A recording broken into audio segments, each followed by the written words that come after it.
Welcome to Luca and Miguel. Enjoy the video. You begin by verifying prerequisites. Check that the ROM is a user build and the bootloader can be unlocked. Once done, gather the factory images, fastboot, and ADB tools on your workstation. You should also confirm the device's OEM unlock policy and any Google certification enrollment requirements.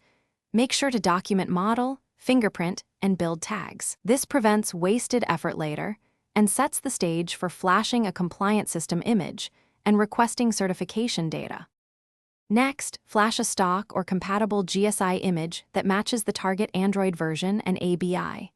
Once flashed, you must adjust build properties, row, build, fingerprint, and product identifiers so they match the certified profile and ensure SE Linux is enforcing and verified.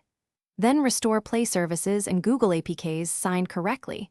Run SafetyNet and CTS profile checks to confirm attestation passes. Make sure to reboot between steps and rerun checks until results match expected certification requirements. To finish, submit the device identifiers and build fingerprint to Google or your OEM partner for Play Protect certification if an approval step is required. Once approved, install Play Store and verify Google Play Protect reports the device as certified. Run a final SafetyNet attestation to confirm.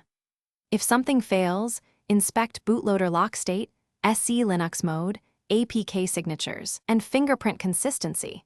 Make sure no mismatched keys or user debug tags remain, then reflash and repeat verification.